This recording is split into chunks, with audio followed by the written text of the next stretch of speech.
Totally delusional. So are Americans prepared for a severe recession? That sounds like a crap sandwich. And is there anything our bumbling government can do to fight back at this point? Joining me now to discuss the Cato Institute Center for Monetary and Financial Alternatives. He is the director there. Norbert Michel is back. Welcome back, sir. Hi, Kennedy. Hi. How are you? So Nouriel Roubini, he was the only guy. He was the Cassandra running around in 2008 going, oh, we are headed to hell on the fast track. And now he says the recession is going to be so bad, you're going to be sick of bad recessions. Your thoughts? Well, first of all, don't give him so much credit. He didn't predict the day that it would happen or the day that it would start and exactly how. Lots of people were talking about things that we were doing financially, how they were going to end badly, and lots of people were right about that. Mm-hmm. So I don't want to give him so much credit. But in terms of, being Dr. Doom now, I really don't think there's any reason to do that. There are lots of good signs. Aside from that, the truth is we don't have any good thing to compare to. If you look at what's happened over these last couple of years with the COVID pandemic and the government-imposed shutdowns, the incredible drop in demand and the incredible snap back in spending, along with these really bad supply constraints, there's nothing in the historical record that we can compare this to. And that's a really big problem for trying to forecast a recession or anything else economic, because you need historical data, and we really don't have comparable historic data. All right, so 2 consecutive quarters of negative GDP growth, that has been the historical definition for a recession. And we're going to know in 2 days if we have met that. So even if we did in the second quarter shrink, does that not necessarily mean a recession in your eyes? And what does it mean? It does not necessarily mean a recession. The truth is there is no standard definition of a recession. It's kind of whatever the NBER says it is. There have been consecutive declines in GDP, quarterly declines in GDP 5 times since 1947. We've had 12 recessions. So it doesn't mean that we have to, and they haven't always preceded the recession either. That's important.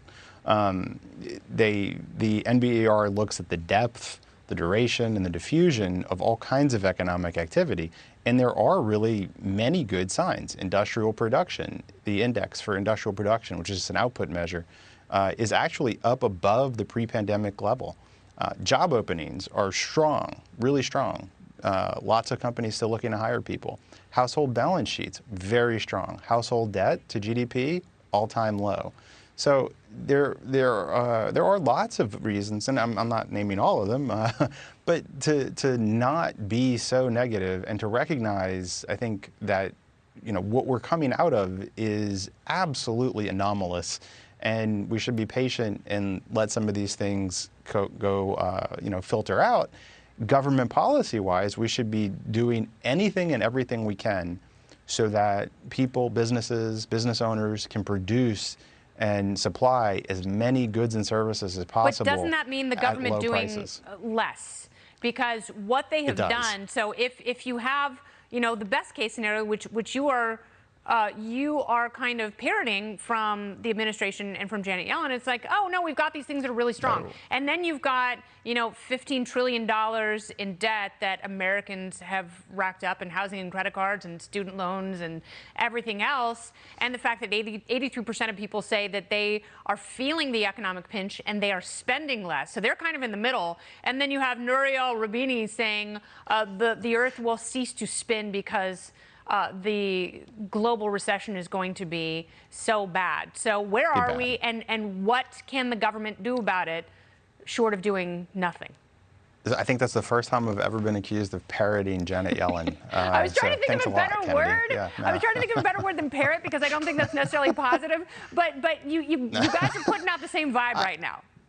No. I mean, there are lots of reasons to not be Like you're both wearing Tevas and you're blasting Jack Johnson. Okay, fair.